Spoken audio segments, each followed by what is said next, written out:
Hello friends, welcome back to my channel. I'm reading today for Libra energy and I'm reading for July, so a little bit predictive. You've got some interesting stuff coming through. Some of it's a little bit dark. I'll kind of like try and segment it as best as I can. It's going to be different messages for different people. But not to worry, it actually feels like you're on a kind of like a path to enlightenment. It feels quite good. You and another, or you and your inner masculine feminine coming into balance, a bit like this yin yang symbol here. I do have to say I'm full of a cold. I'm suffering a little bit with the weather, kind of the muggy weather, the hay fever, so you may hear it in my voice. I also, as I sit down to read it, I have this feeling of like it's story time, you know, like as though I'm a teacher telling some children a nice story. So if this is your bedtime story, if you're going to drift off during this video, like, thank you so much for watching. I appreciate the watch hours, and I'm glad that I can be soothing to you. I drift off listening to like Santaro. She's got such a calming presence and I love her readings. Her readings are so engaging and interesting to me. She's one of my favorite readers on YouTube, Santaro. But yeah, she's just got this really soothing presence. And oh, there's a cat. It's a black and white cat as well. Black and white animals like tend to be symbolic of kind of like yin yang energy, so that's interesting. Yeah, but I actually paid for one of her extended readings last night and started drifting off midway through it. So like, yeah, I don't know. She's a brilliant reader. Go and check her out if you haven't already. Okay, so where do I start? So the first thing that came through for you was the song Castle, I think it's called, by Halsey, where she's like, and Halsey is a Libra, by the way. So she comes through a lot for Libra readings, and the song is, I'm heading straight for the castle. They're going to make me their queen. But there's an old man sitting on the throne telling me I probably shouldn't be so mean. Now, Halsey's also recently re-released one of her songs for a computer game called Diablo. And the music video is amazing. So if you go and check out Halsey's, I can't remember specifically which song it is. I can't remember the song title. I don't think it's Lilith. It could be Lilith, but I'm not sure, because the character Lilith is in that computer game. So you're kind of coming through with that kind of energy, this kind of Lilith energy. So I do wonder if somebody has a Libra Lilith placement. You can check out your birth chart and kind of like, you know, see if that's you or somebody that you're dealing with. But we could talk about that in a little bit with the reading as well. But yeah, there's this brilliant music video where she's basically marching up this really long extended kind of throne room, and it's kind of like a throne room in hell or something. I don't know the premise of the game very well, other than kind of the marketing, but yeah, she's kind of like storming up this throne room, and as she's walking up, these like invisible animals are kind of like scratching at her, and she just keeps on marching. It's like she's got a mission to do. And it made me think of that other Libra reading that you had, where it was like you were the battleship and you were so focused on what you had to do that you were kind of like just pushing through any opposition, right? So it's funny, you're going towards this mountain energy, and this mountain feels like an obstacle, but again, it feels like you're so determined to succeed. You're so determined to, like, maybe very fired up about something, but you've absolutely got your mind set on something, and it's kind of like there's no stopping you, kind of thing. You're very determined and very brave, I want to say, with whatever this is. That's not going to be for all of you. Again, it could be for those of you with Lilith placements. I could just be channeling Halsey, I don't know, but I'll kind of mention a little bit more of that as well. You've also got this song Dead Girl Walking by Heathers. I may actually just bring up the lyrics to that. So yeah, you have this feeling of kind of like, what's interesting is in the kind of pre-shuffle, as I was preparing the cards, you've got this Nine of Wands energy, and the Nine of Wands is called the Wounded Warrior. It talks about somebody who's going through a really tough time, but they're not giving up. They're persevering, and it does make me think again of that Halsey video where she's kind of like persevering, even though things are trying to kind of stop her doing what she needs to do. So you could feel like this is kind of metaphorical for your life at this moment. But Dead Girl Walking, let me just, Dead Girl Walking, Heathers. I don't really know the context, but my kid was listening to it as I was channeling for you, and I was like, oh my god, that feels like reflective of what I'm channeling. Sorry, it's got a load of cookies. Here we go. The demon queen of high school has decreed it. She says Monday by 8 a.m. I will be deleted. They'll hunt me down in study hall, stuff and mount me on the wall. 30 hours to live. How shall I spend them? And I don't have to stay and die like cattle. I could change my name and ride up to Seattle.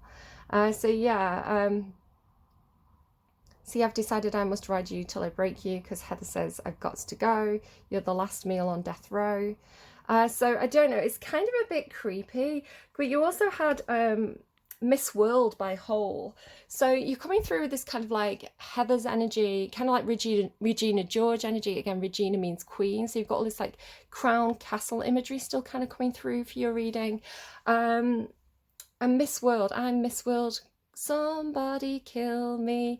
I don't know if it's kind of, again, you're coming through this really dark energy. It's almost like, I want to say you're coming through with a challenge to the demonization of the feminine. It's all like, because if you think of Lilith, right, Lilith as a character in the Bible, you know, she's kind of like this Eve character, or Lilith, she's like the mother of demons, right? So the idea of empowered femininity being something that's dark or being something that's dangerous. So, and the idea of beauty as well, because you're ruled by Venus, right? So the idea of Miss World, beauty queen. They're telling me second place again. I don't know if somebody's like tried to enter some kind of beauty competition and come second place, or perhaps, you know, somebody's chosen somebody else over you. You have this kind of like runner-up energy. But yeah, it's kind of something to do with like the demonization of looks, or the demonization of beauty or femininity. Kind of makes me think about what's it called? I always forget what it's called. The Hays Code, I think it was called, which was a set of rules in Hollywood that basically said, it happened to Marilyn Monroe, where it basically said if a woman is sexually provocative, she, you know, if she has this kind of temptress energy, by the end of the movie she needs to either be killed or she needs to be married. It's kind of like the masculine, the patriarchal control over female sexuality, which is something that's very natural. It's something that you could argue is God-given, and it's designed for a purpose, right, kind of thing. But the idea of it being something that needs to be something that's dangerous and something that needs to be controlled. Again, I did a lot of work on kind of like the Augustan marriage laws, which come to mind. So there's this kind of, with the Lilith energy, it feels almost like a backlash against dark masculine energy. You actually have the divine masculine showing up in your reading. So this is somebody who, this is male energy. Again, just to kind of make you aware that I do believe in gender fluidity. I do believe that if you look at our birth chart, right, we're not one sign, we're not just our sun sign, but we're 12 houses, and each of those 12 houses has feminine or masculine energy assigned, and so we've got 6 masculine signs, or 6 masculine houses, 6 feminine houses, and this is undeniable. This is just the way astrology works. So looking at it from that perspective, however you present, right, which is your choice to decide how you outwardly present with your gender, whether you want to be masculine, feminine, non-binary, gender fluid, however you present, and obviously there's more options there, but it's like however you present,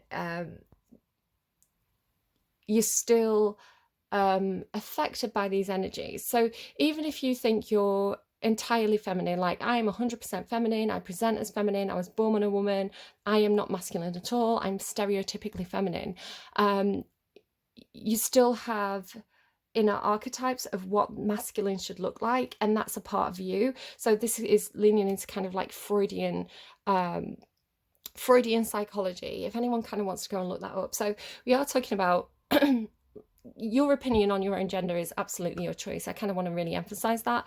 But when I'm talking about it, I'm talking about it as masculine and feminine energy. And sometimes this can be some kind of inner archetype or stereotype that we have created inside our own minds, and therefore it's a part of us. So just be aware of that. And then the idea that masculine or feminine energy can be either light or dark. And there's a purpose as well to the dark energy. Again, going back to Carl Jung and Freudian, God, there's just a lot coming through, and I tend to over-explain.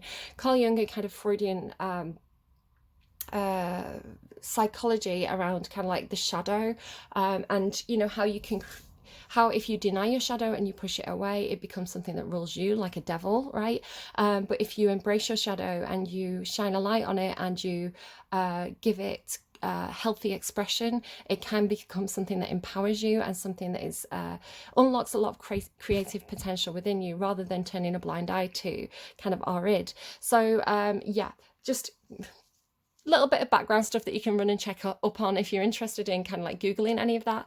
So the masculine here showing up as the divine masculine in your reading. So this could be a part of you. It could be your own ideas of what makes a good man, right? It could be your own, it could be somebody that you know in real life who's showing up as light masculine energy.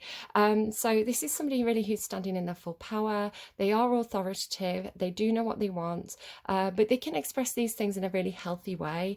You know, supportive leadership qualities, all this good stuff that comes with the positive masculine energy. And again, you do have a lot of this doubling energy in your reading. So you've got this yin yang card, right, the justice card with the black and white cat. You've got this balance card here with the yin yang symbol, which is just the most Libran card, right? Balance, yin yang, you're literally the scales. You have this vision card with these two owls who are having like a shared vision. So again, you could argue this is masculine and feminine energy, whether that's within you or this is representing somebody else, like an other. And then this temple card, which is almost looking like a high five to me today. So you've got this real balance here of the masculine and feminine within you. Oh, you've also got Lord Cthulhu under here. So the Lord Cthulhu card in the dragon deck is the divine masculine card. So you've got two cards about divine masculine energy. And again, this is something you can tap into yourself. So if you present as particularly feminine, if you are a kind of high school beauty queen character, you can tap into your own inner masculine and really find empowerment with that. But again, sometimes if somebody who's outwardly feminine steps into an authoritative masculine energy, sometimes it ruffles feathers and sometimes people don't like it, you know, and people will want to challenge or control that, unfortunately. So yeah, I feel like there could be something in somebody's past. Okay, so trigger warning time. There could be something in somebody's past where they could have faced some kind of harassment or abuse or negative energy towards them because of their beauty or because of their yeah, you've got barricades by Cat Empire, and it says, what did they do to make you hide your beautiful self behind barricades, right? And there could be something, it could be something that happened to somebody when they were a child in connection to maybe some kind of establishment. So it does say church and temple, but it could be any kind of institution, right? And you've got the divine masculine here. So I don't know if there's somebody in your life who is, perhaps you consider them to be, you know, your masculine, who could have had some kind of abuse. Could be physical abuse as well, with the temple being like the body is my temple.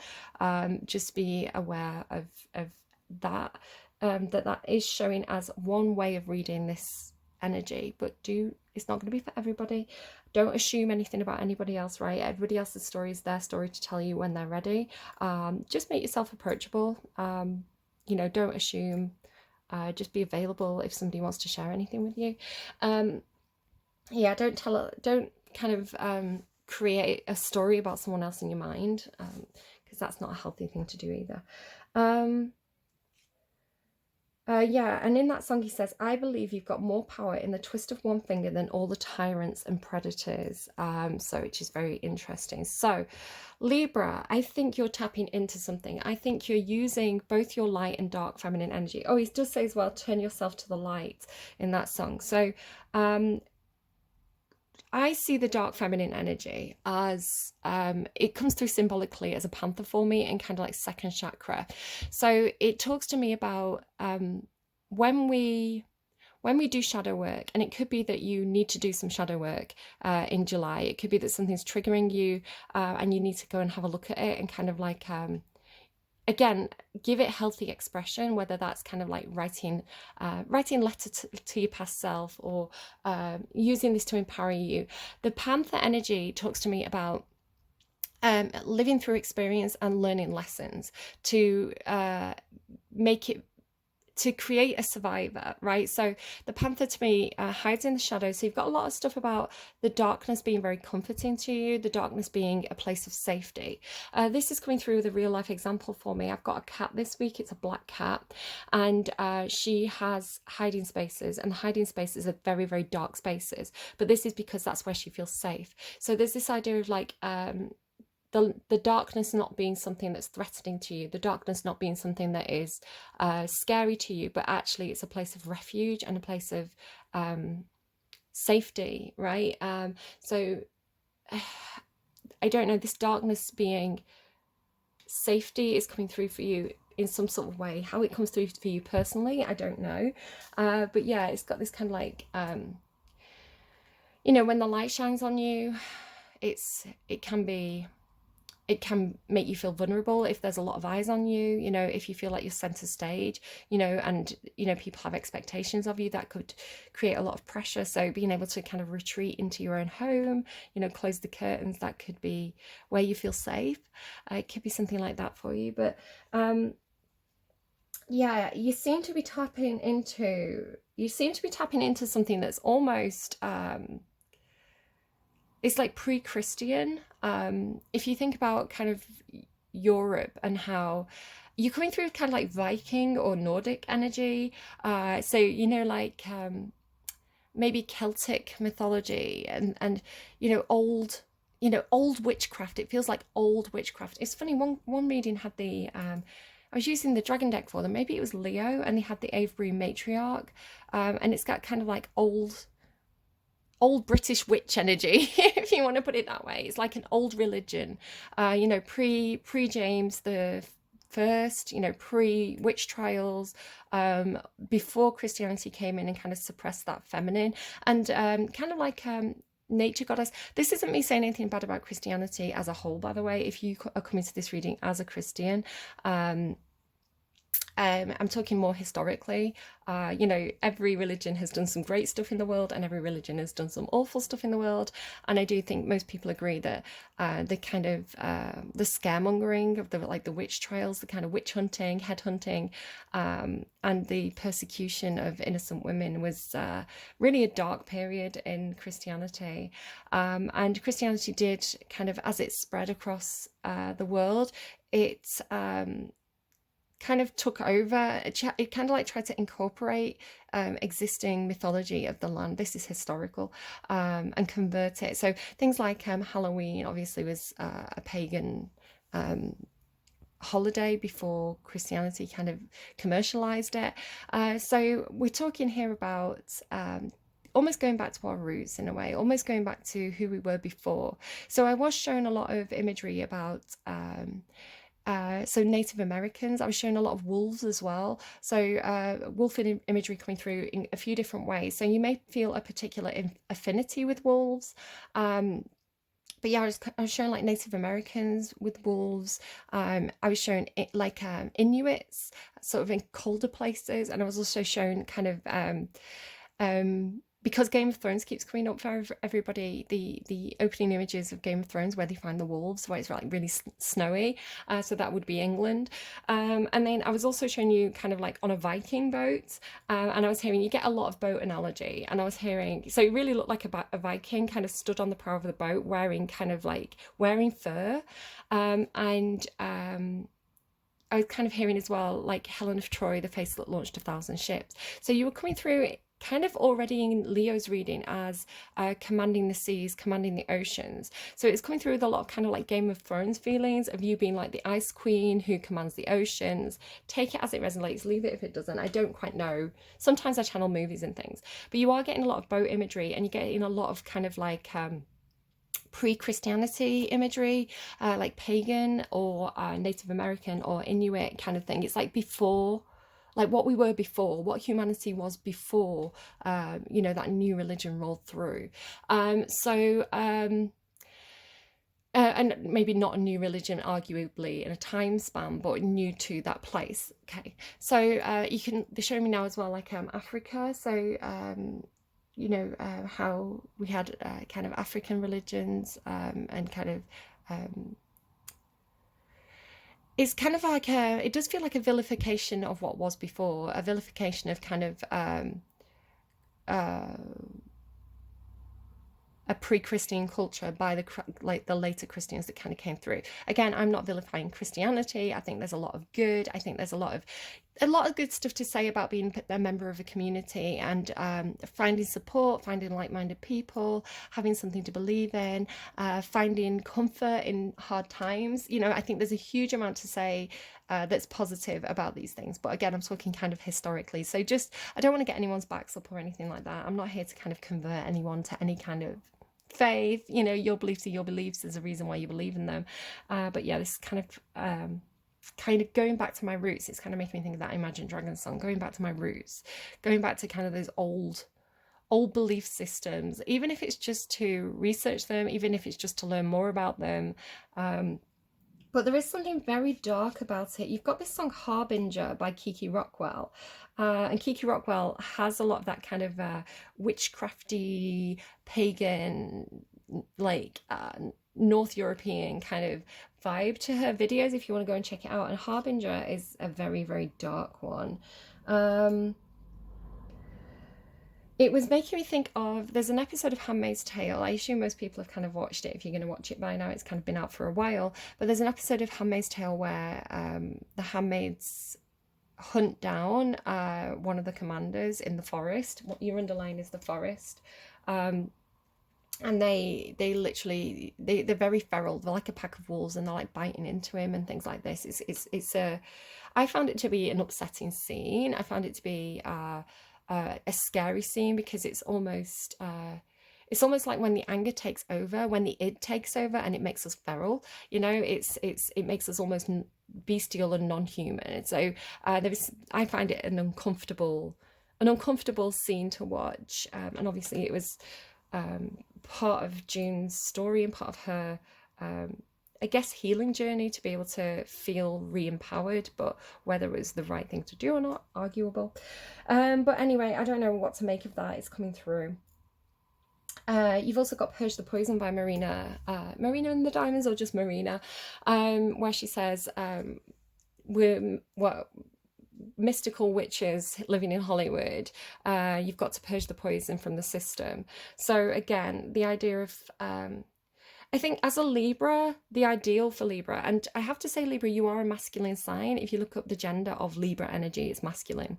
And you are a cardinal sign, which means that you are a leader, you are sometimes a bit bossy, but you're kind of like a figurehead. So the idea of kind of like, again, it's interesting because, again, talking about the difference between Greek goddesses and mortal women, you're ruled by Venus, and Venus is the goddess of love, desire, sexuality, beauty, art, and things that are kind of like gorgeous and they speak to the heart, right? They pull us. There's something magnetic about Venus energy, and of course it is. If you talk about men are from Mars, women are from Venus, you would say Venus is the epitome of what womanhood looks like. Especially kind of Venus was a mother figure, right? A figurehead, a maiden, kind of. They show me the ship of a prow, the prow of a ship. Sorry, so it's like being like a figurehead of femininity, like a beauty queen would be, but you know, Venus was a goddess, she wasn't a woman. And as such, she had a huge amount of authority and a huge amount of actually what people might attribute to a more masculine way of being. So yeah, Libra's a really interesting sign in that it's ruled by the goddess of womanhood, basically, the goddess of female sexuality, but also it's a masculine sign. So you do have that wonderful balance of masculine and feminine in yourself, and learning to embrace both of those things I think is really important, and to find to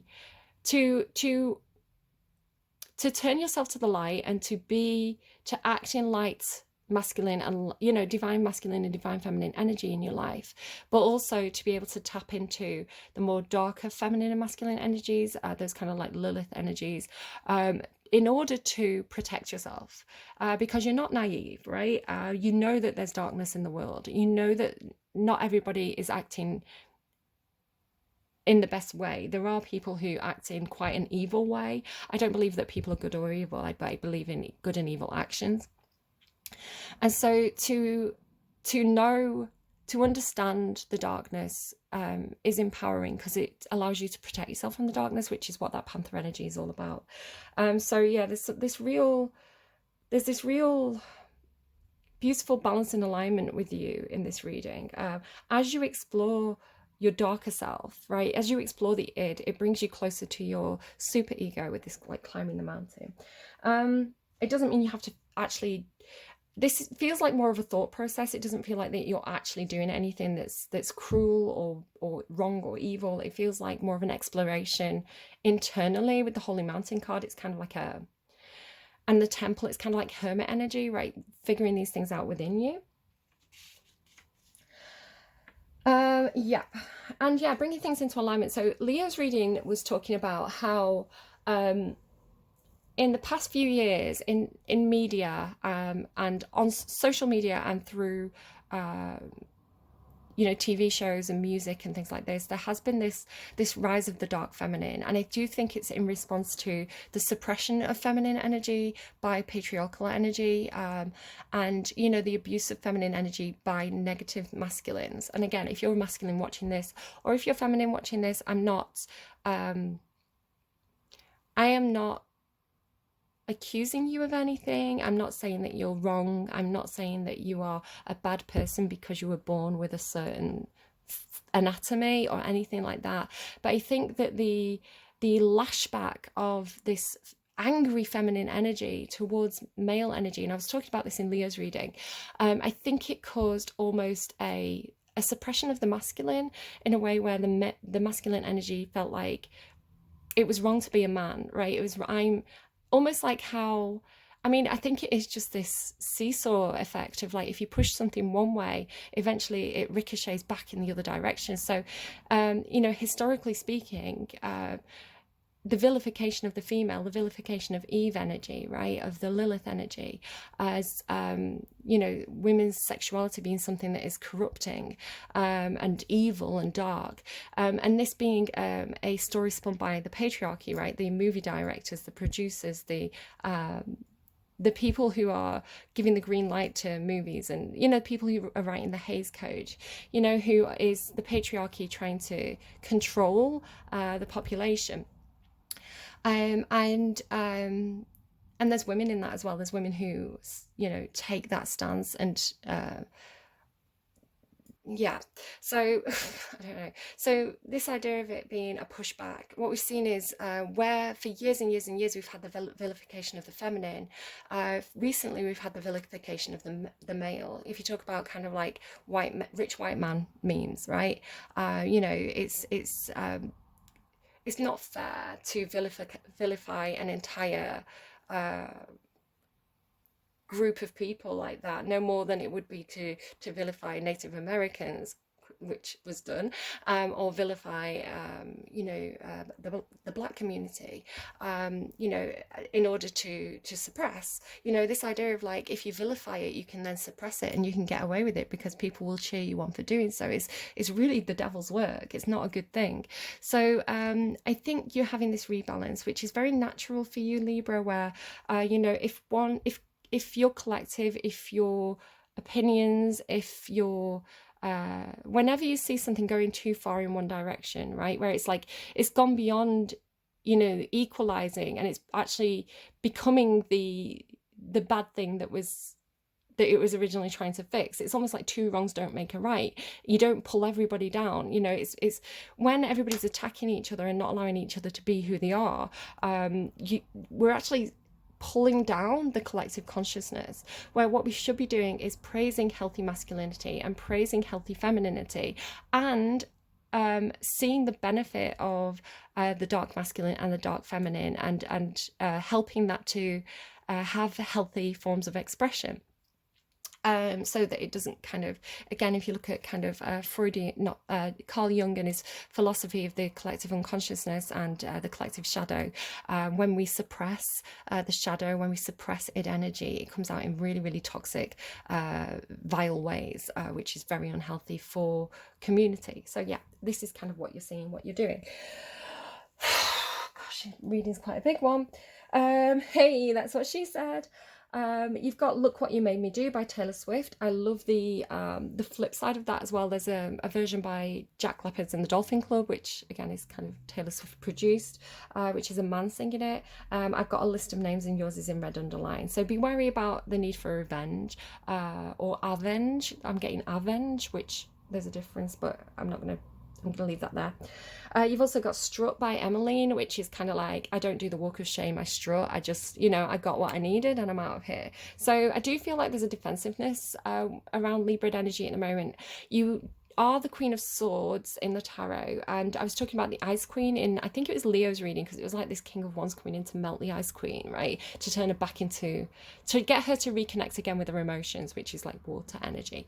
It was coming through like, in Leo's reading at least, because this is seem to be this interplay between Leo being the King of Wands and Libra being the Queen of Ice at the moment, is the way it's coming through. The Queen of Swords, Queen of Ice. The Queen of Swords typically can be a divorcee. She's been hurt a lot. She's been through some stuff. She's seen that darkness, right? But she's survived it. And she, as such, she has a lot of barricades. She has a lot of defenses. You get even this real thing about like battle lines or borderlines. You had the song Borderline by Madonna. There was another song that was talking about crossing a line. So I don't know if there's people who are crossing a line with you. I don't know if you're traveling and crossing borders. Could be a lot of different things like that. But again, this idea of like barricades. So again, being able to, what's preventing you from going where you want to go?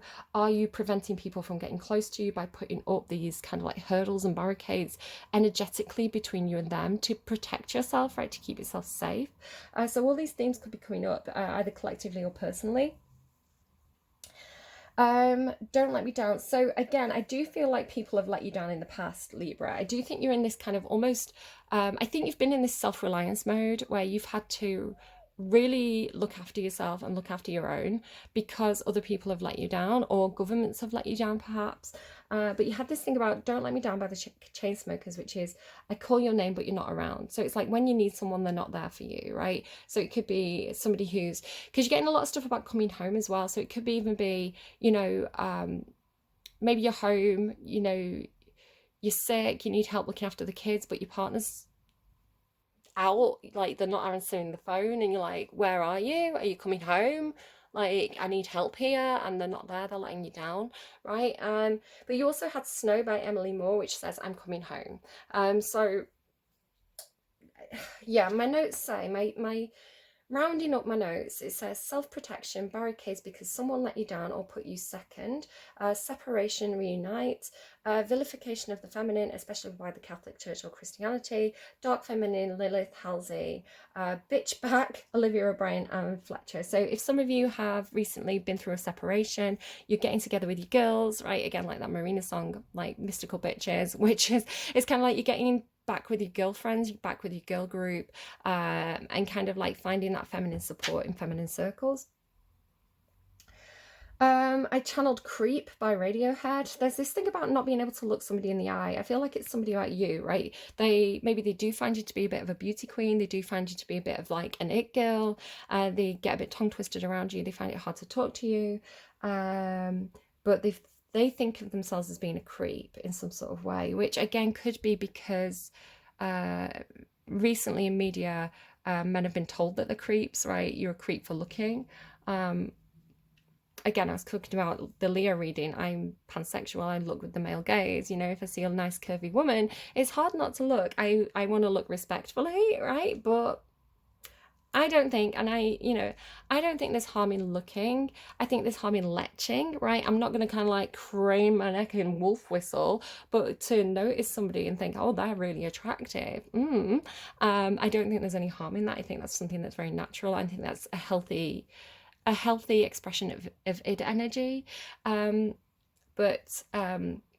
And you know, women do this too, you know, there's the Chippendales, for example. Yeah, I think that look at me being all gender fluid in my reading. I think that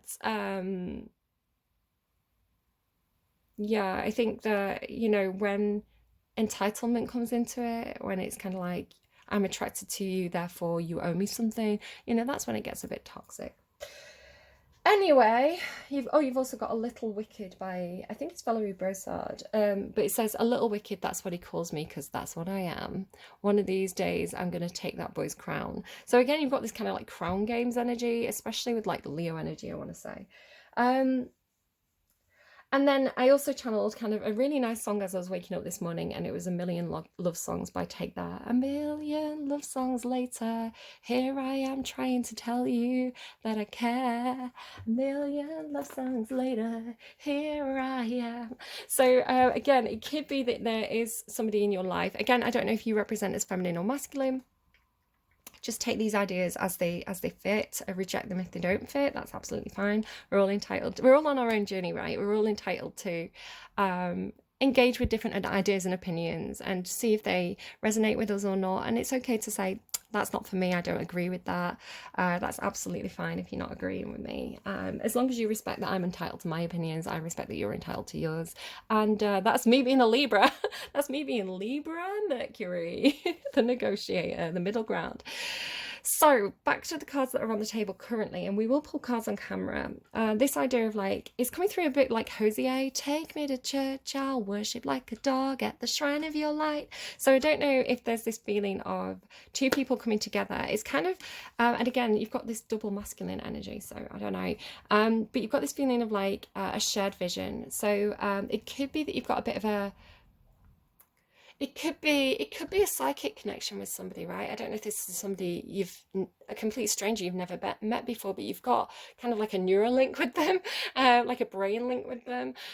You have a shared vision, and whether you even are aware of them or not, I don't know, because it has this feeling of like, can you see they both see this mountain. The shared vision is the mountain, and it's like they're both climbing the mountain, right? They're climbing the earth, right? Do you see how it looks like steps? Like they're climbing the earth to get to the top of the mountain. So I want to say you are on one side of the mountain doing this, right? So it's like you're coming up one side of the mountain. It's like giving me, she'll be coming around the mountain when she comes, yeehaw.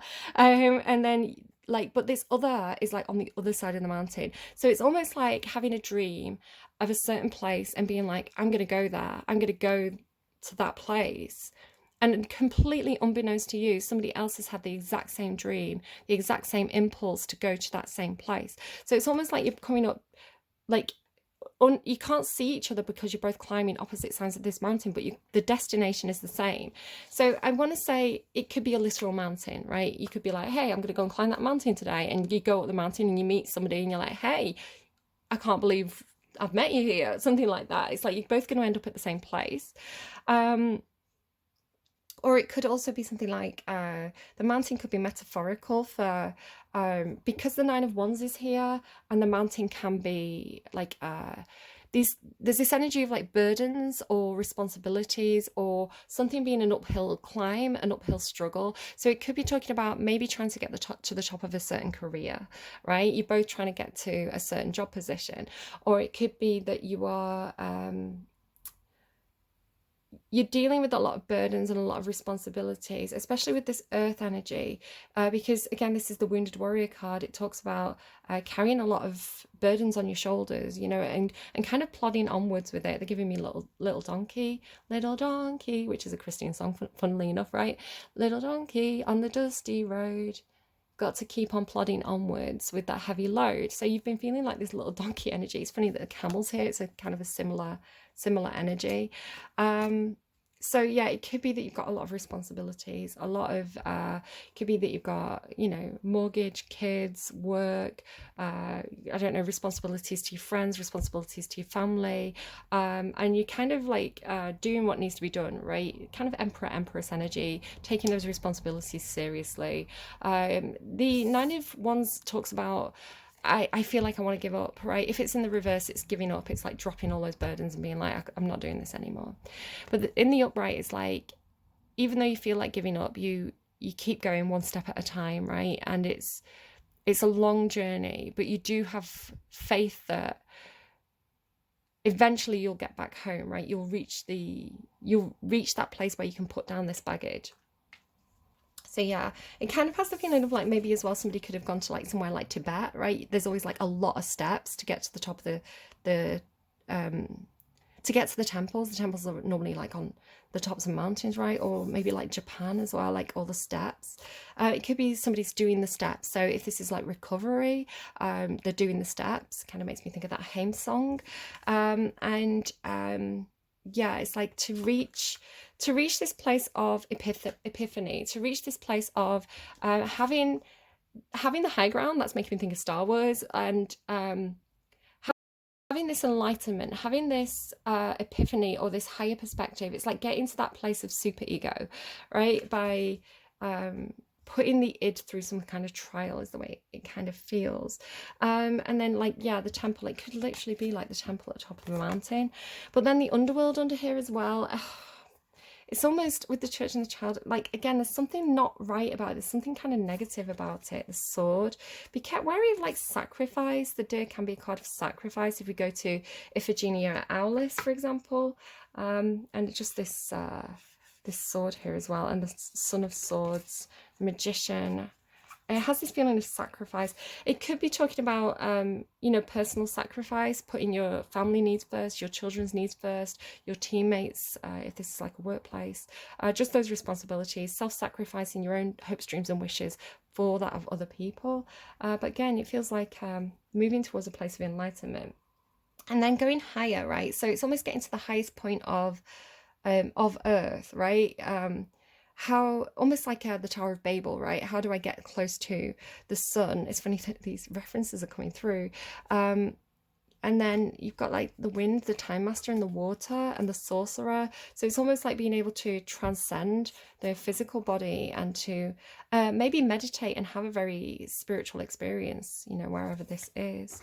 Really very interesting. I need to just kind of pause before we pull cards on camera and just open the window for a few minutes because it's getting so humid.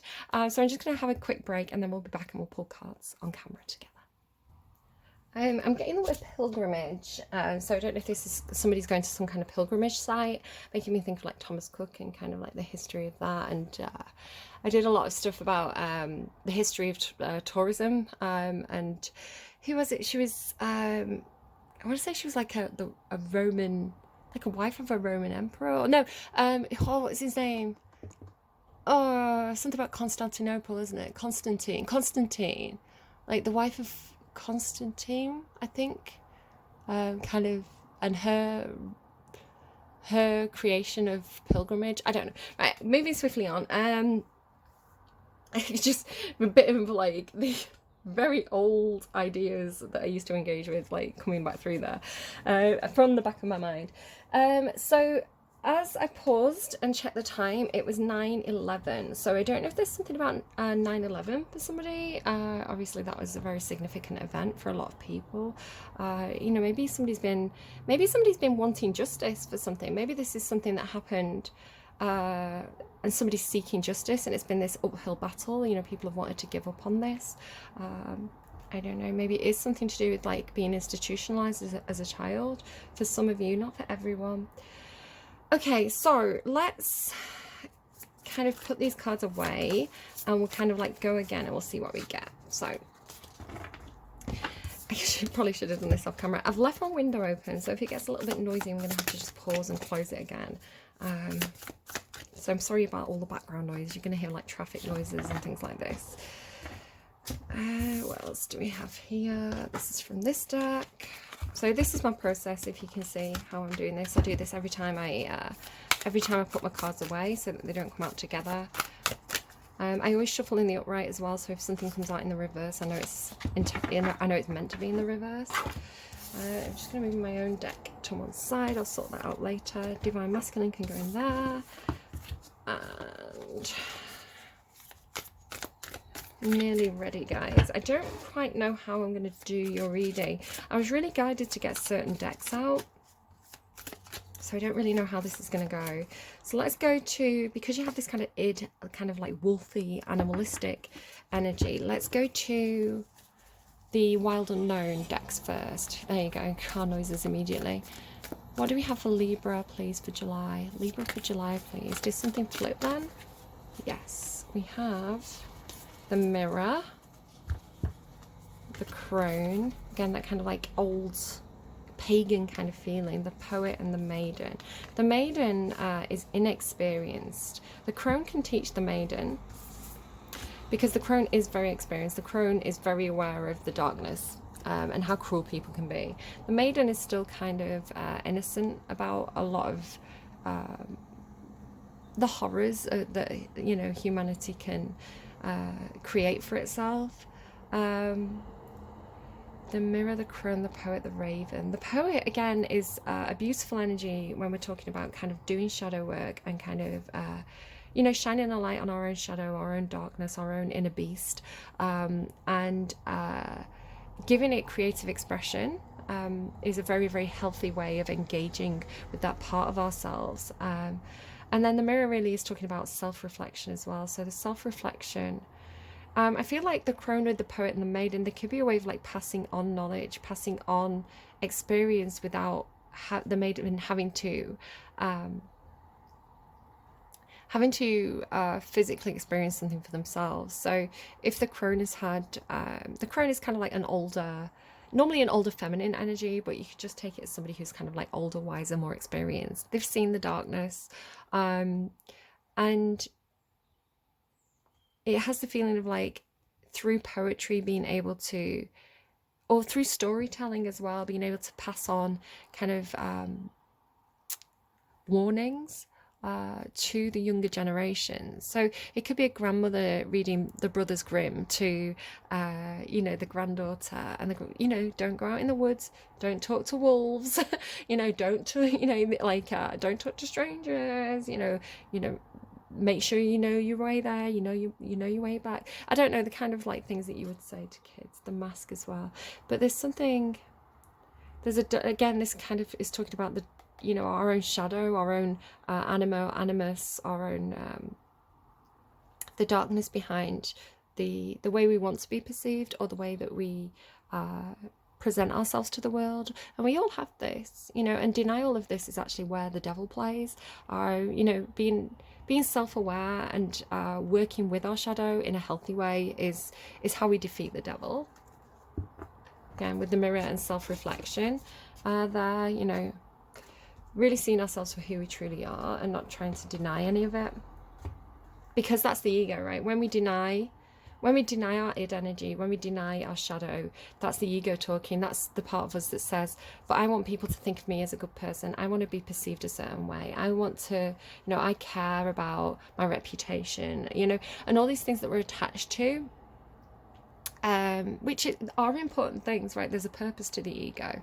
It's interesting, again, the ego is linked to Leo energy, but also kind of letting go of that and understanding that to grow and to have a healthy human experience, we need to engage with our darker aspects, again, in a healthy way. We don't want to hurt anyone else. We do want to follow laws and this kind of thing, but yeah, I think I don't know, it's kind of, I've lost my thought there. Bridging the gap, the Pilgrim there as well. Look, the Pilgrim, the offering, so it could be some kind of, and then back to the vision. Yeah, it feels like does feel like a pilgrimage, right? Does feel like it could be a journey, like an inner journey as well. That's the thing. So what else do we have? I'm just going to pull cards. We're going to see what kind of comes out. What do we have, please? Any other energies that want to show for Libra for July? I'm being told again. There we go.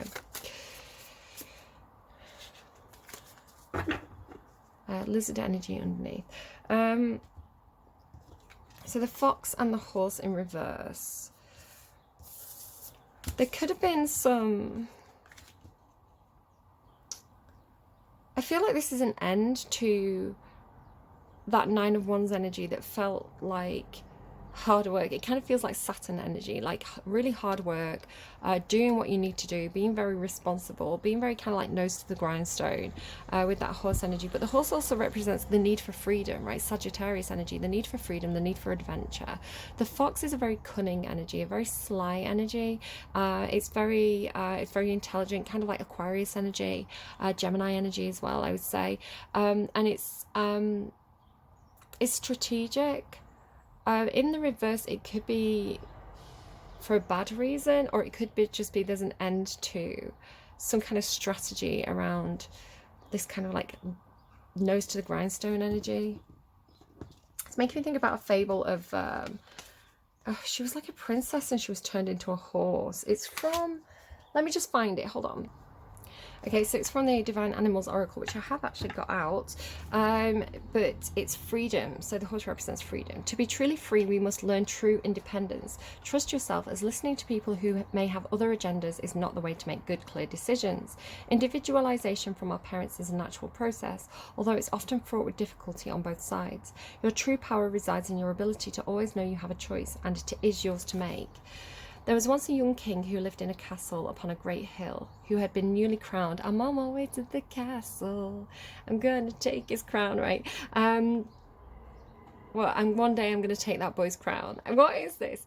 Once there was a young king who lived in a castle upon a great hill, who had just been newly crowned, so he began looking for a queen. He was out riding one day and saw a woman who was riding her huge white stallion, as well, if not better than he rode. Her horse flew across the fields, and the woman's hair streamed long and wild behind her. Again, this taming of the wild woman, right? Taming of the free woman. The king kicked on his horse, and after some time caught up with her. Her face was flushed, her smile bright, and her words joyful. And again, kind of like Queen of Wands energy, how attractive this is, right? How attractive the wild free woman is.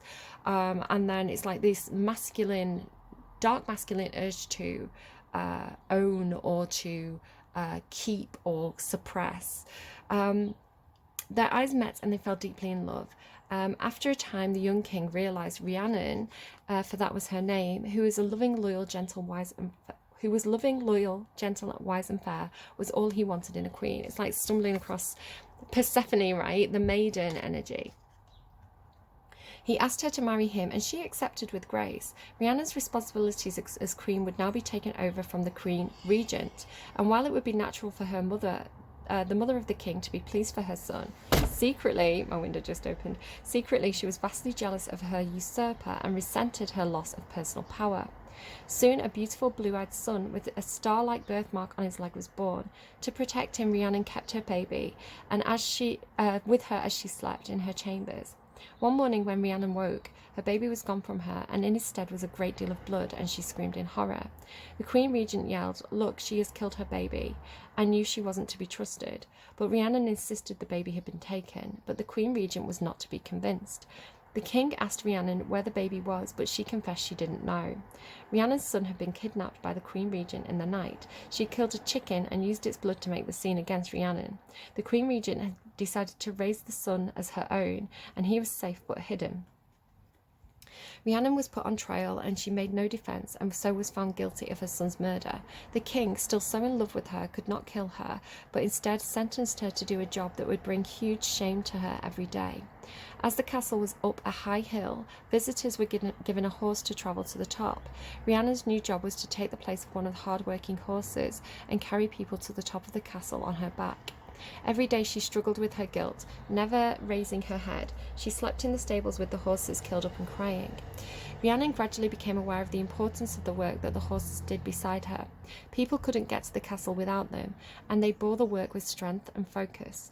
She also realised the horses were set free at night, and they ran, played, loved and foraged, mindful of that moment.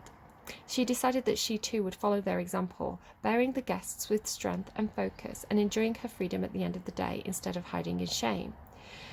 On one of these evenings, how wonderful, how proud, of her work, and how proud of her situation as well. She's like, there's so much grace and humility with that, I think.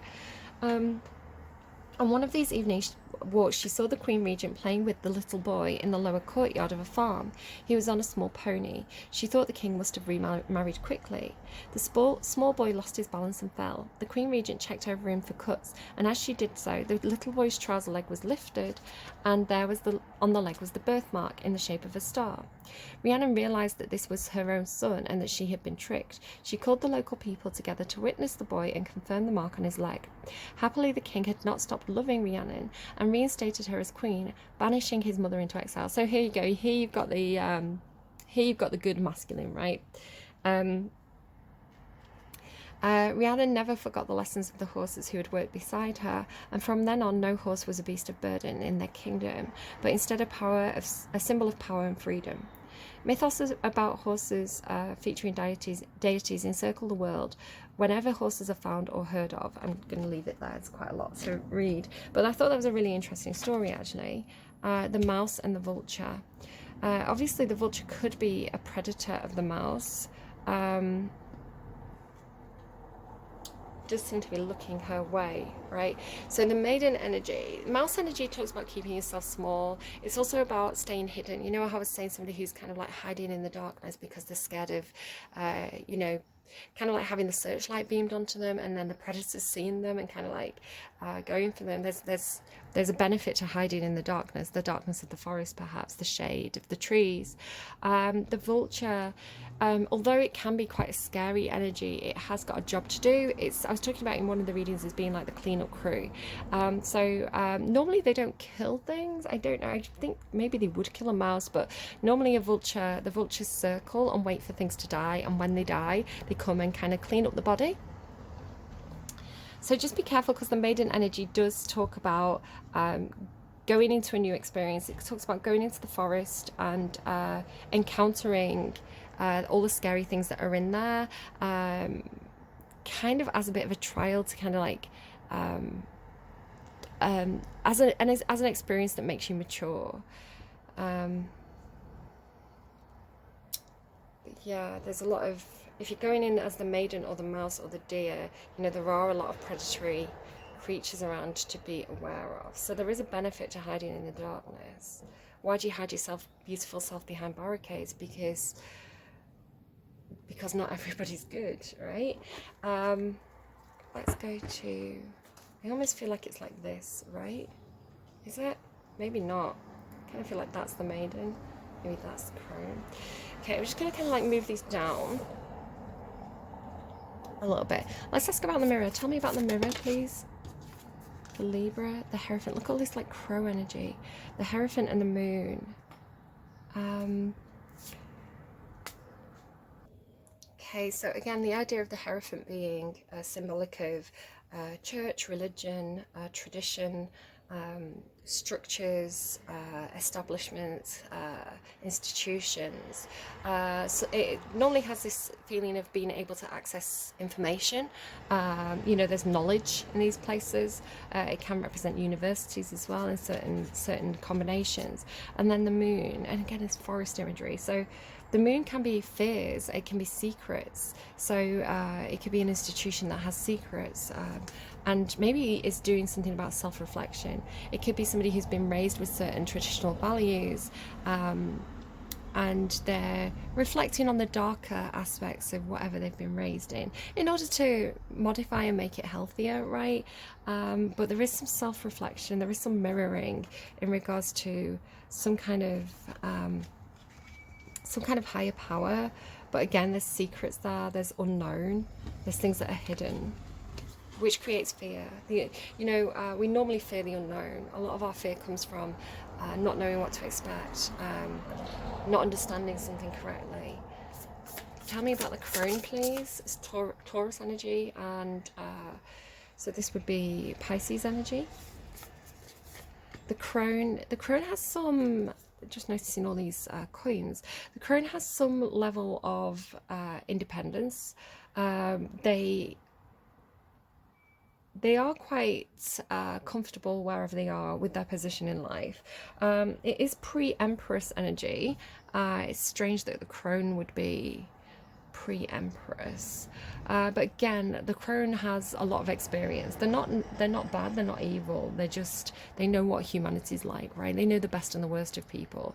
And they know cycles, they know history, they know the red flags of a situation going wrong.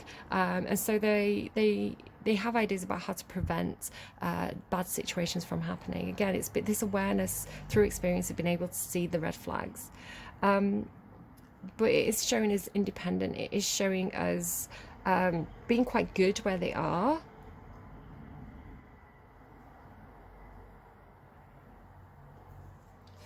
Tell me about the poet, please. The Hermit and the Mother of Pentacles. Yeah, there could be somebody like, like it was talking about, that kind of like Queen Regent energy, right? Wicked stepmother energy almost. The Hermit and the Mother of Pentacles. There could be a Virgo around you. Or a Capricorn. This is a very, very earthy energy. This is somebody who's, it could be you, it could be somebody around you, but this person would be very practical. They're very, very skilled. They've actually done a lot of soul searching. They do feel protective over the maiden. So I want to say whoever the crone is, they're protecting the younger energy. So it could be the younger generation. If this is kind of a topic of feminism, it's maybe it's some kind of organized religion, or it could even be like a Facebook group, right? A Facebook group of women who are perhaps survivors, and they're helping the next generation to know how to protect themselves, to know how to be who they are and express themselves, but also keep themselves safe. I don't think that we should hide our way in the shadows just because we're beautiful, for example, and that goes across genders, and youth is considered very beautiful because of what was sold by the media, the idea of like, you shouldn't age, you should get Botox, you should get fillers, you should, when you turn 40, if you're a woman, you become invisible, that kind of thing. Can make you think of mystical bitches, and we live in Hollywood. But the patriarchy, the masculine, is showing up in your reading. You've got the Emperor here, the Hierophant here. And again, you're all about balance, right? You're all about finding the middle ground, working together to protect future generations. It's making me think, actually, you're reading not only of Handmaid's Tale, right, and the abuses that women face in that. Men are also in really difficult situations in that show, if you want to watch it.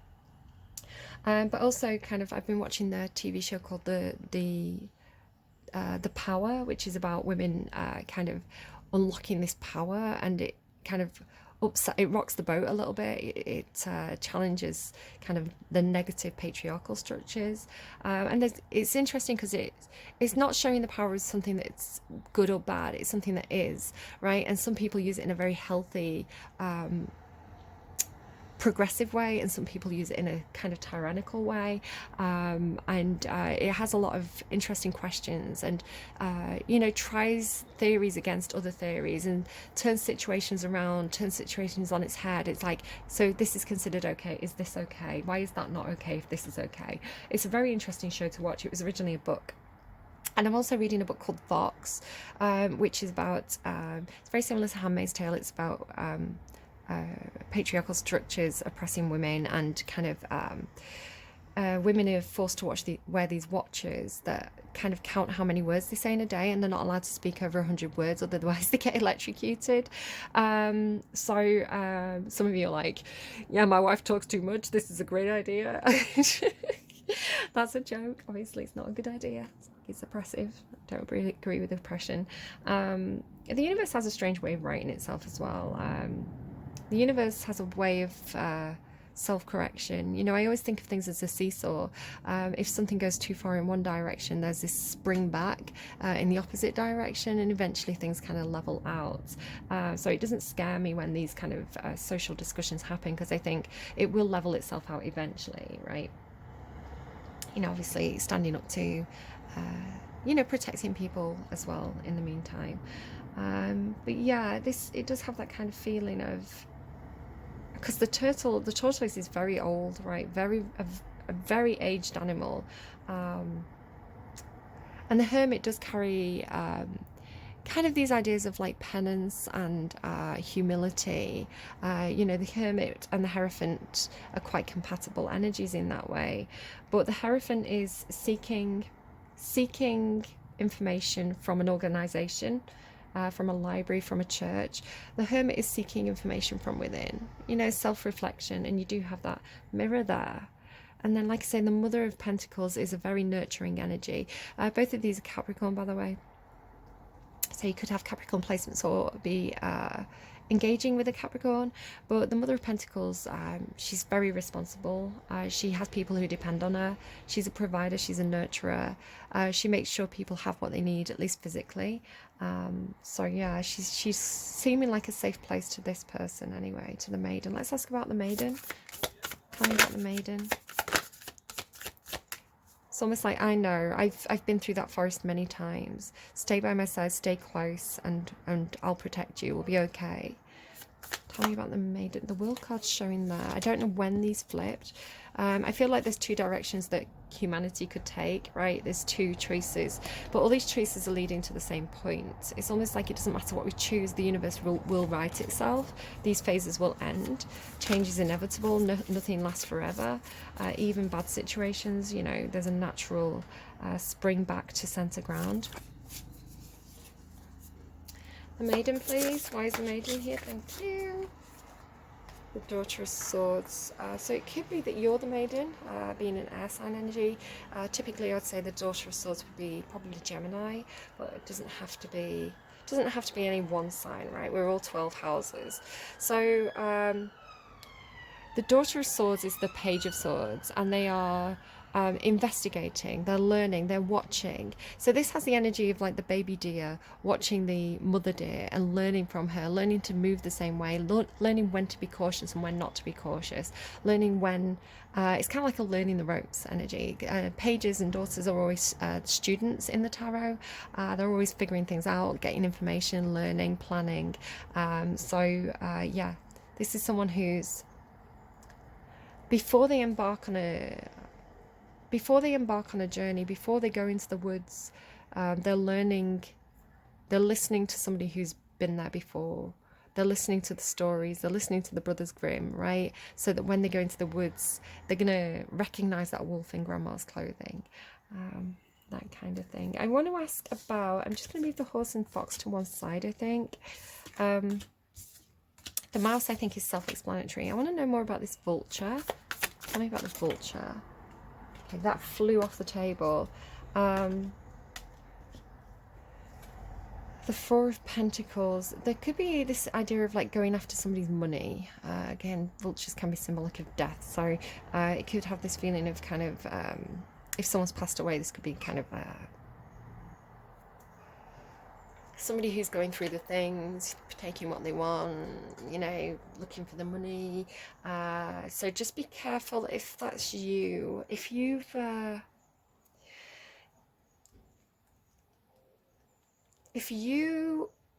don't know who you are again. I don't know if you're kind of coming through as this crone or this maiden energy or the poet energy. Even it could be three different people. Protect yourself. Because sometimes the Four of Pentacles comes through like a shield for me.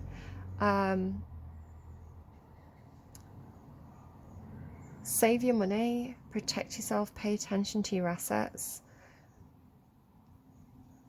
Because this has a feeling of like waiting to come in and pick at things.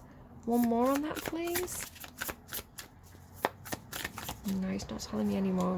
It's kind of sacrificial lamb energy. Just be very careful. Very, very careful. Especially if there's money involved.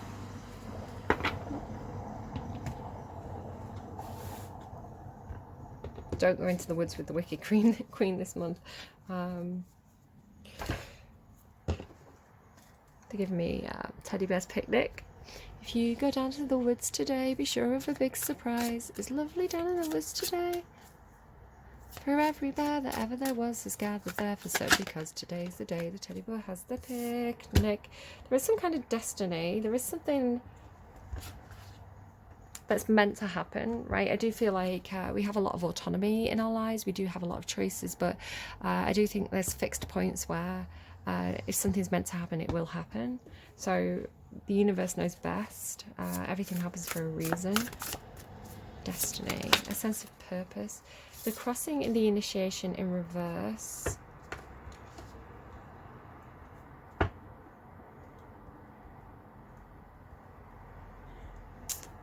Okay.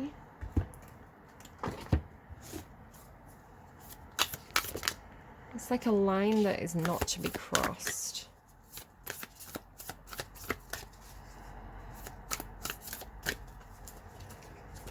Somewhere where you're not supposed to go. Taming of the wind and the gatherer. I can't put that way.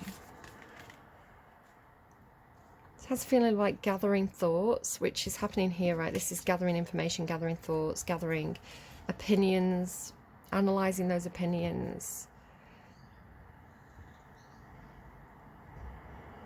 And working out what works for you and what doesn't work for you, right? Taming the wind, it's taming ideas, taming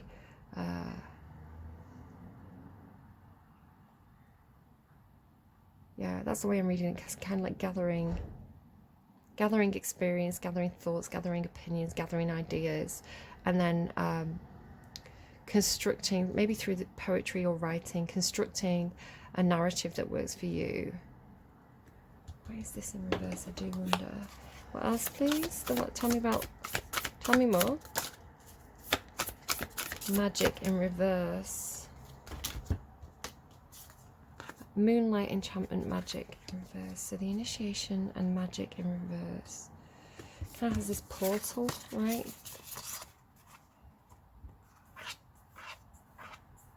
Just keeps on feeling like a line that should not be crossed.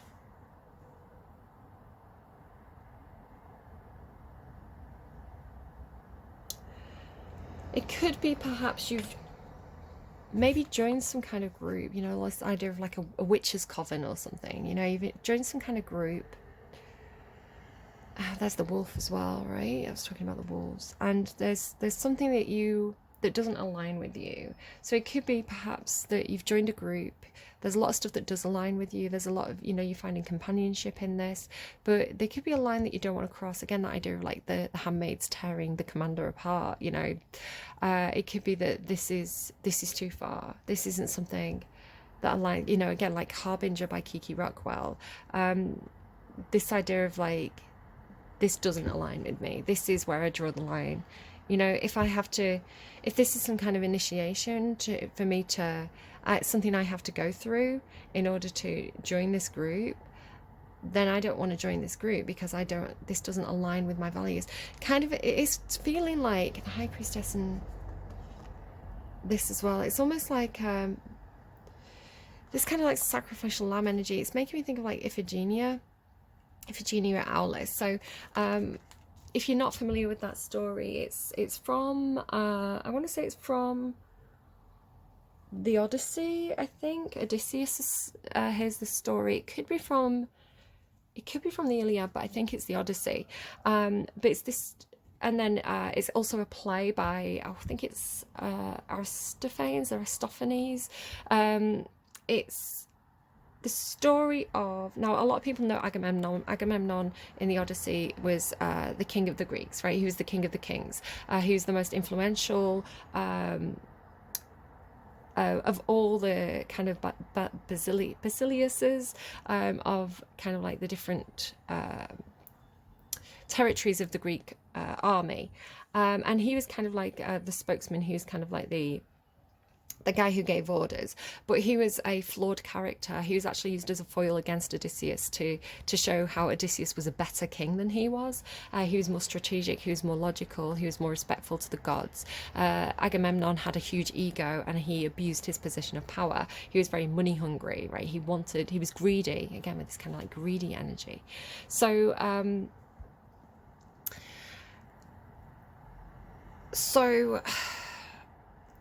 there's a story about it's funny how I mentioned Helen of Troy, right? The face that launched 1,000 ships. So maybe I need to tell that story as well. But there's this point where the Greek army gets kind of like marooned on this beach, and they're trying to get to Troy to have this big war, right, and get Helen back. The winds have changed, right? So this idea of taming the wind, and they can't sail, right? The seas are too rough, the winds are blowing in the wrong direction, they can't sail, and everybody's looking to Agamemnon to solve this problem, and he consults this priest, and the priest, I feel, is a fallible character in the Odyssey. He gives bad advice. He's not really attuned to what the gods want. He's like a snake oil salesman kind of priest. He's not a real, he's not truly aligned with the gods, let's say. And he says, right, the gods want a sacrifice. Agamemnon, call your daughter Iphigenia here and sacrifice her, and then the ships can sail again. And so the Iphigenia Realis is this big discussion with the different Greek kings coming up to him, like Odysseus and Menelaus, and they're kind of saying, do you really think this is a good idea? Like, can we trust that priest? And Agamemnon's saying, it doesn't matter, because everyone's looking to me, all the soldiers are looking to me for a solution, and they listen to the priest and they believe what the priest says, and they're all calling for me to do this. I have to do it because of public pressure and public opinion. And the other kings are kind of like, mate, I don't think this is a good idea. And so under false pretenses, Agamemnon calls his wife and daughter Clytemnestra and Iphigenia to Aulis, on the premise that he says, we're going to marry her to Achilles. So Iphigenia shows up all bright-eyed and bushy-tailed and excited to marry Achilles, who's this great warrior. And Achilles is like, wait, what? I didn't know about this. Like, I didn't agree to this. What are you doing? So basically, Agamemnon's upsetting all the other kings and his wife, because his wife is like, when Clytemnestra finds out the real purpose of why her and her daughter are there, that Iphigenia is going to be sacrificed to the gods and killed, Clytemnestra's like, are you mad? Do not do this. I will never forgive you.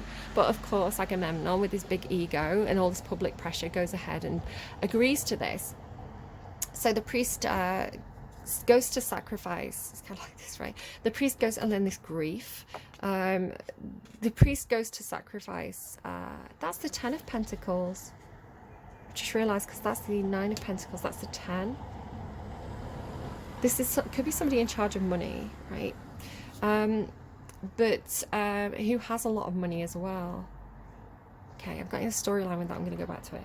So this idea of like, let's sacrifice the child, let's sacrifice the daughter, so the soldiers can go to war. Right? Again, this abuse of the feminine, an abuse of the position of power, you know, as a father figure to his daughter, to his family. And this is the downfall of Agamemnon, because he kind of breaks a lot of the kind of like sacred laws. So anyway, this corrupt priest is about to sacrifice Iphigenia, and in some accounts, the goddess Diana or Artemis comes down, who's the goddess of the forest, the goddess of the hunt, and she takes pity on Iphigenia, and at the last moment she swaps Iphigenia out for a deer, and one of her own deers, right, from her own forest. So it's this incredible act of grace and kindness on Artemis's part, and she takes Iphigenia to be part of her tribe of wild women, right? So yeah, there's this vulnerable daughter energy, which I don't like. It's predatory, and it feels like it's because of money. It feels like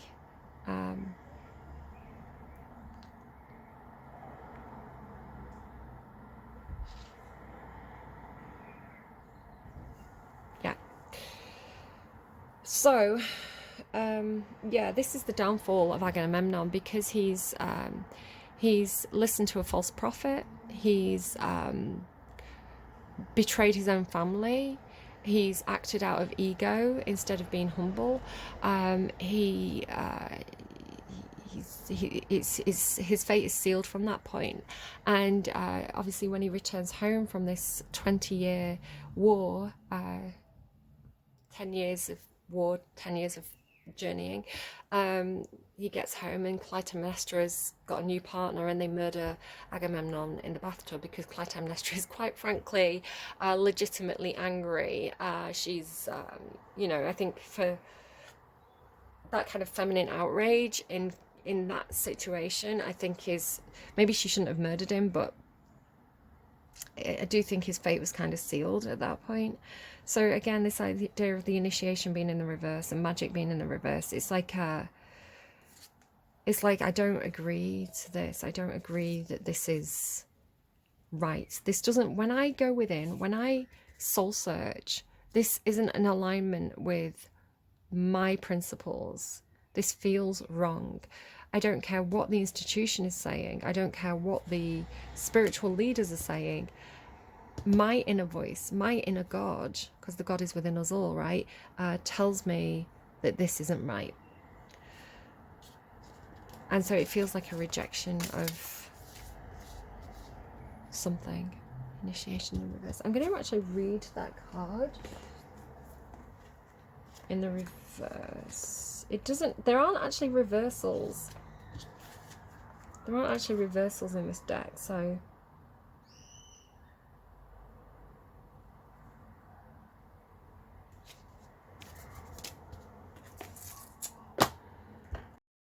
I can't leave that reading there. That is an interesting reading. Let's find out how your guides are helping you with the Angels and Goddesses Among Us decks.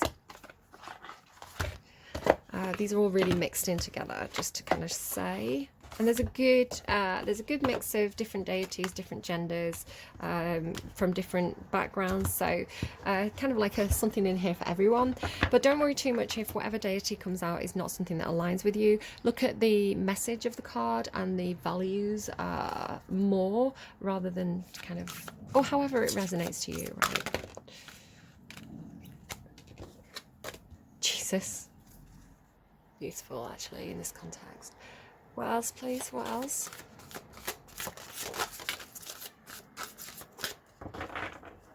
Sulis Minerva, wisdom, beautiful. So let's read these. I mean, Jesus is, again, whatever you feel about Christianity, there's a lot of good lessons and a lot of good stories and teaching that come through the character of Jesus. Known as the Son of God in the Christian faith, Jesus is also respected and revered in other spiritual traditions and is considered an ascended master to many on the New Age path. Jesus' teachings were and still are about love, compassion, forgiveness, and peace. Jesus was a teacher, healer, and spiritual activist, and he included anyone in his community who wished to join without judgment. So those Bible bashers who are like really anti-LGBTQ and they try and like persecute and be quite cruel to people, just as a reminder, if you consider yourself somebody who learns from Jesus, let's just read that bit again. Jesus was a teacher, healer, and spiritual activist, and he included anyone in his community who wished to join without judgment. He without sin cast the first stone, right? Judge not lest ye be judged. Just saying. He did not create rules and dogma for his followers. Rather, he invited them to look within and move through the world with compassion and peace in their hearts and love for all beings. Jesus works with the heart and crown chakras, supporting you in opening up to more love, compassion, and higher wisdom. The oracle: lead with love, listen with love, and show compassion and kindness in all you do. Listen. Don't take my word for it. take the big guy's word for it.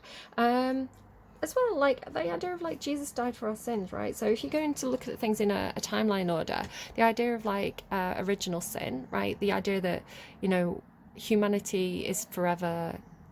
We're born as sinners because Adam and Eve ate the apple, and the idea of like, I don't know, a lot of kind of like the BS that comes from that original story.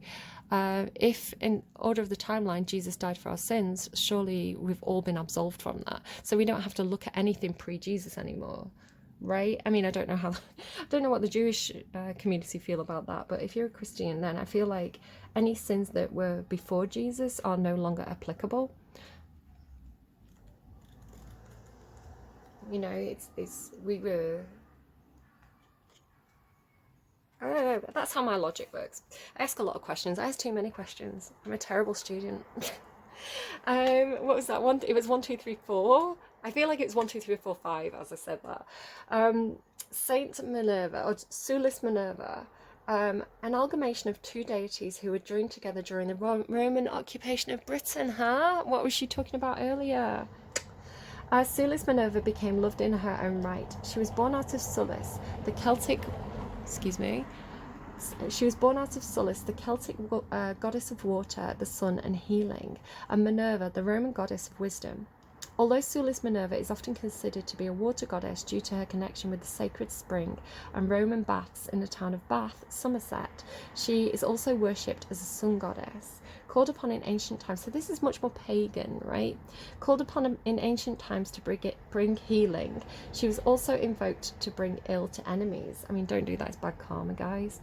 In this Aquarian age, it's wiser to ask Sulis Minerva to help you focus on yourself and your own healing, growth, and power, rather than trying to take someone else's away. You can, of course, still ask for assistance in helping you to clear and release any negativity that has been sent towards you. The Oracle: nourish, nurture, and heal yourself so that your light may shine out into the world in bigger and brighter ways. Gorgeous. We love to see it. Okay, can we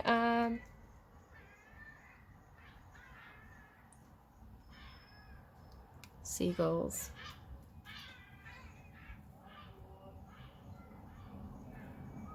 Seagulls are kind of like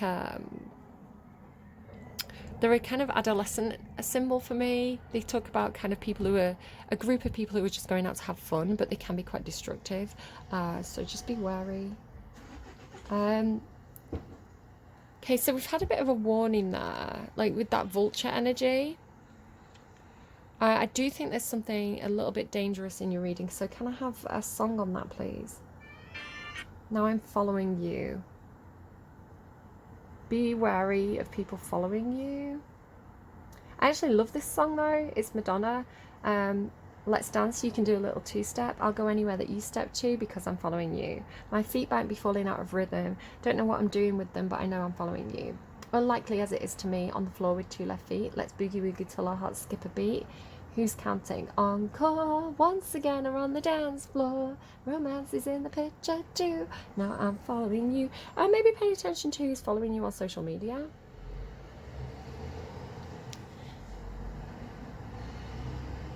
Okay, a message for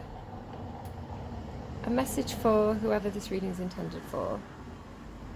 Morning's 11, the magic numbers. You're in denial, and I know. What's my name? I don't know. Sorry about all the traffic, guys.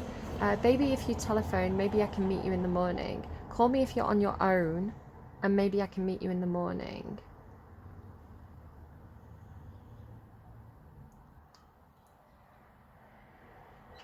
Morning's 11, the feelings are severed. I can't feel anything at all, but I would die for you. All that I'd ever seen, all that I've ever been, all that I ever was, I would die for you. I don't know, there's something really worrying about your reading, Libra. I don't want to scare anyone. Of course, whatever you're doing, I think you should choose good karma, right? You should choose enlightenment, turn your face to the light, being a good person. It doesn't mean that you have to sign up to any particular dogma or religion, but choose kindness, choose compassion, choose forgiveness, choose to treat others the way that you'd like to be treated yourself, and shine from within, because I think that's, no matter what happens, you want to know that your soul is light as a feather, right? I'm going to leave it there. What a tricky reading. I've got a lot of Libra in my chart. I'm a little bit worried. All right, I'm going to go. Take care of yourselves. Take care of your loved ones. Stay safe. And I will see you again soon. Bye, friends. Hey, friends. I'm just back. You've got that Johnny Nash song, A Bright Sunshiny Day. I can see clearly now the rain has gone as well. I just kept on digging because I didn't feel something off about your reading and I needed more information. So again, this idea of like things that are black and white. This card came out. It's Alethea. It's a very, very, very Libran card because it says it mentions the goddess Ma'at and Veritas. Now, Ma'at is a Egyptian concept, and it is a very Libran concept because it talks about the land being balanced, the land being fair, and in a high vibration, right? It's like peace, like peace in the land, which is a very Libran energy, this idea of like middle ground, balance, peace, harmony. And Veritas is a Roman concept of truth and integrity. If you think of the word verified, right, it's like you know, this is something that's legit, and that kind of idea, which makes me think of like the Justice card in the tarot, and the idea of like the Ace of Swords, the Queen of Swords, which are all Libran energies, which really does talk about the ideas of like truth, integrity, clarity. So I was just going to read this card to you because, like I say, I wanted another card. I was kind of asking for myself, and this came out, and I was like, that's so Libran that I need to kind of get that on camera. So it literally says truth. Aletheia is truth. Our soul recognizes the truth. When someone speaks it, a cool wave of relief washes over the room, and all the facts and figures in the world fall by the wayside. I can see clearly now the rain has gone, right? There's a reason why that song's playing right now. Such is the power of Aletheia. It has an undeniable resonance that goes beyond the rational. When we can also recognize Aletheia by its contagiousness, when we hear someone speak the truth, we see the truth within ourselves and are more likely to tell our own story. The Aletheia card requires us to step towards an act of truth. This may look like a conversation, a gesture, a poetic act, or a ritual that honors the unveiling of what's been concealed. Reclaiming your own truth is a way to reclaim your vital essence, health, and sense of belonging in the world. Truth has its own wings, set it free. When light, clarity, revelation, and disclosure. When dark, distortions, gaslighting, and excuses. Now, I don't know if you've been dealing with a situation where maybe people aren't giving you the answers. Maybe you're asking for truth, you're asking for clarity, and people are just kind of giving you, oh, we'll talk about it later, or, oh, I don't know, you know, like brushing it off, or kind of like, there could be a situation where like alarm bells are ringing because people are dodging your questions, that kind of situation where you just want facts, you just want answers, you just want things to be above board, and there could be people around you who are kind of being quite sneaky, and normally when that happens there's a reason for it, right? They're out for themselves in low vibrational energy, the universe doesn't like that, they're going to get the karma. But yeah, the more truthful and honest and open, and you know, the more you say it like it is, it's harder for the devil to hide in the shadows because you're calling it out, right? You're shining a light on it. It is said that the resonance of our voice changes when we speak a falsity in this light. Practice seeing the truth as a vibration.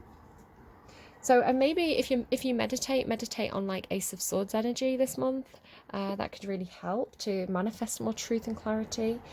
Picasso said, "We all know that art is not truth. Art is a lie that makes us realize truth, at least the truth that is given us to understand." So like I say, I really wanted to kind of like show you that. I'm going to kind of like show you that like this, so you can kind of pause and have a read of that yourself if you want to. And maybe keep referring back to that throughout June, remembering that you are somebody who works with truth and integrity and honesty and clarity and things being above board. You're not somebody who wants to generate bad karma for yourself by acting in kind of like lower vibrational Seven of Swords, fox-like behavior.